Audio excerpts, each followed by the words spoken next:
안녕하세요, 여러분. 꽃보다 취업 강원 대표입니다. 오늘은 여러분들한테 여러분들이 너무나 궁금해하던 바로 자소서 작성에 있어서 가장 중요한 기본이 되는 부분에 대해서 제가 완벽하게 말씀드리려고 합니다. 자, 일단 취업 자소서를 작성하는 데 있어서 여러분들이 우선적으로 알아야 되는 꼭 필요한 부분이고, 여러분들의 자소서를 다른 경쟁자들과 차별화되게 크리티컬한 영향을 줄 수 있는 포인트니까 꼭 참고하셔서 이제 영상 보시면 좋을 것 같고요.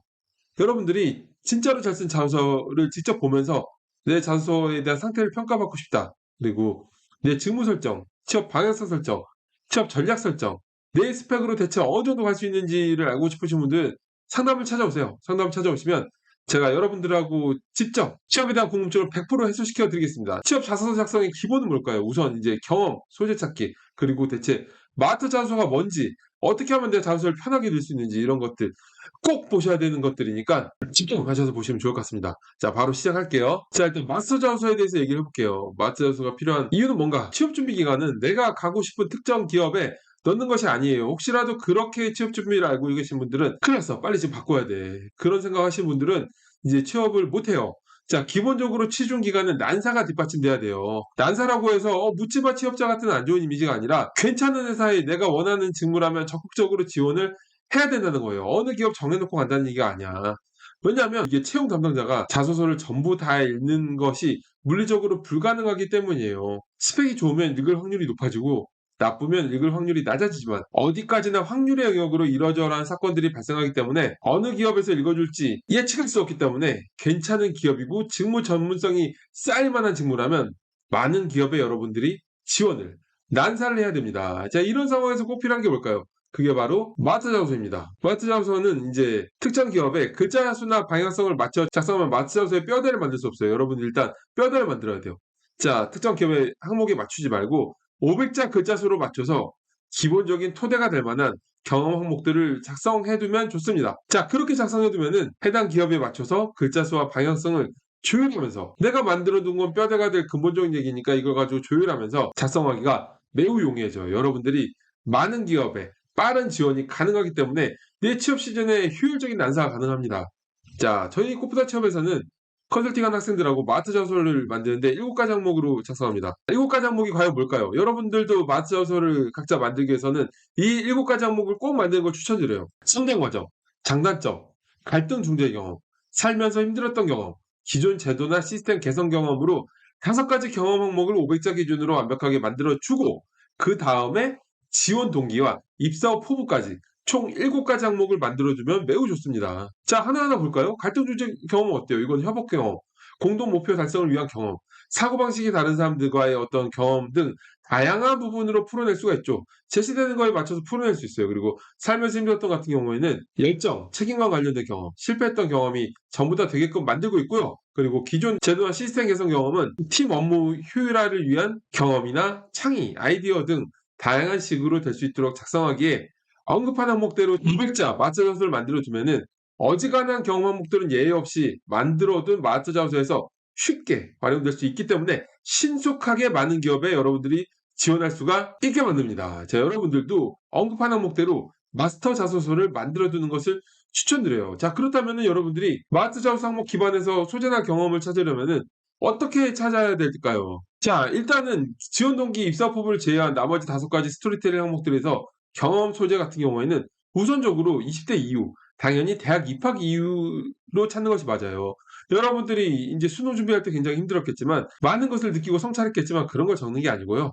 20대 이후에 대학 입학 이후로 찾는 게 맞습니다. 특히 가능한 한 아르바이트 경험이더라도 돈을 받고 업무를 수행하였던 경험 위주로 찾는 것이 더욱 효과적입니다. 같은 필력으로 제가 취준생들과 자소서를 만들더라도 내용 자체가 대학생활 얘기보다 아무래도 업무할 때 내용으로 전개된다면 느낌상 읽어보는 사람이 더 비즈니스적인 걸로 보일 수밖에 없기 때문이에요. 자, 갈수록 기업체에서 중고 신입을 선호하는 상황에서 자소서 경험 항목이 일을 한 경험으로 되어 있는 것이 대학교 동아리에서 꽁냥꽁냥 한 것보다 채용 담당자 눈에도 더 띌 가능성이 높을 것입니다. 다만 여러분들, 성장 과정 항목만큼은 20대 이전 이야기를 소재로 작성해도 무방해요. 성장 과정은 가치관에 영향을 끼쳤던 사건을 선정해서 작성하는 것이기 때문에 오히려 너무 최근에 대학 졸업 후 업무해왔던 경험이 본인의 가치관에 영향을 끼친 사건이라고 한다면 그 말 어폐 자체가 안 맞을 수 있겠죠. 자, 간혹 성장 과정에 대해서 20대 이전 이야기를 써야 한다. 20대 이후 얘기를 써야 한다. 이렇게 정답이 있는 것처럼 이야기하는 소위 자칭 취업 전문가라는 사람들이 있는데 이런 사람들이 있으면 걸으시면 됩니다. 상식적으로 생각해봐요. 본인이 채용 담당자여도 20대 이후 얘기 썼네 탈락, 20대 이전 얘기 썼네 탈락. 이렇게 진행되는 게 말이 안 되죠. 말이 안 돼요. 어떤 방향이든 간에 가치관의 영향을 사건이라는 어폐에 잘 맞게끔 잘 쓰면 되는 거예요.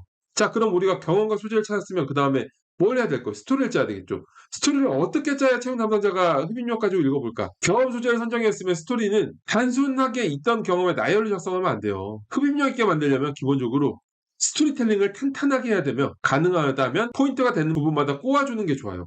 자, 그렇다면 기본적으로 꼬아주기 전에 스토리텔링의 기본적인 방법을 말씀드리면 상황 제시, 문제점, 그리고 해당 과정에서 여러분들이 발휘한 역량의 순으로 풀어내는 것이 맞습니다. 상황을 바로 컴팩트하게 제시하는 두 가지식으로 먼저 작성해야 되고요. 본인의 생각이나 의견 또는 불필요한 정보들을 초반부에 넣는 것은 채용 담당자가 자소서를 흡입력 있게 하는 것을 포기하게 만들 수 있습니다. 자, 그리고 그런 상황을 제시했다면 다음에는 문제점을 명확하게 제시해야 돼요. 자, 문제점을 명확하게 제시하지 않는다면은 어떻게 했어요? 그 이후에는 본인이 해당 과정에서 수행한 역할을 아무리 거창하게 작성해도 글 전체 이펙트가 살지가 않아요.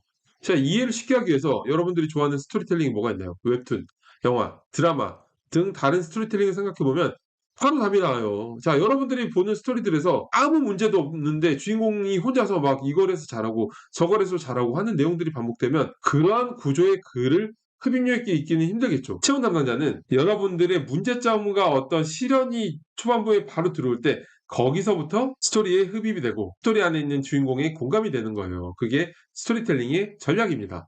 자, 문제점 같은 경우에는 이제 글 전체의 임팩트를 만드는 도움닫기 역할을 해주는 것이라고 보면 돼요.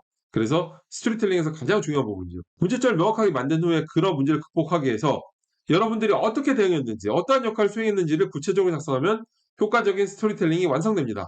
자, 이런 기본적인 스토리 구조 외에도 여러분들이 군데군데 포인트마다 꼬아줄 수 있는 필력이 더해지면 금상첨화예요. 자, 어떻게 꼬아줄 수 있을까? 한 번 꼬아줘라.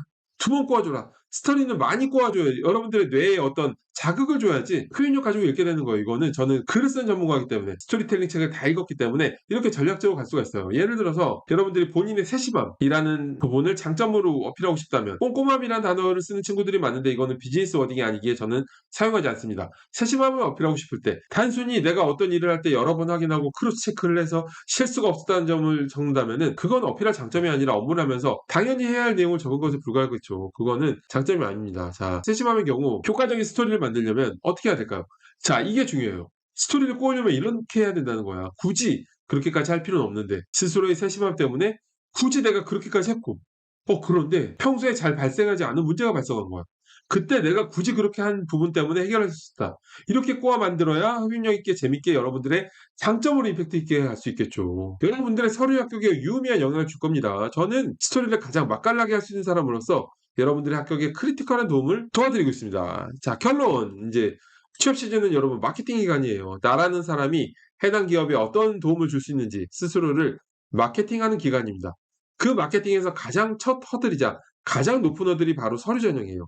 서류 전형이 자소서 잘 쓴 순서대로 채용되는 그런 자소서 100일장은 아니지만 만약에 여러분들이 채용 담당자가 읽어본다면 면접에 부를 수밖에 없는 퀄리티의 자소서를 작성한다면 그게 여러분들의 인생 전체의 방향성을 결정짓는 중요한 역할을 하겠죠. 여러분들도 가장 중요한 시기에 인생 전체에 크리티컬한 영역을 만들고 싶으시면 취업 상담을 신청하세요. 제가 쓴 자소서 경기에서 직접 보여드리면서 와 이게 말이 돼? 라는 퀄리티를 보여드릴 수 있고 여러분들 전략 설정, 방향성 설정, 여러분 자소서 상태에 대한 네고파 평가, 나의 스펙에 대한 네고파 평가를 해드리면서 취업에 대한 궁금증을 여러분들의 단편적인 지식들을 유기적으로 모아서 아무 궁금증이 안 남게 해드릴 테니까 찾아오세요. 저도 여기 계시는 분들과 얼굴을 맞대고 상담할 수 있는 시간이 찾아올 수 있기를 기대하겠습니다. 자, 오늘 저는 이걸로 마치겠습니다. 여러분 감사합니다.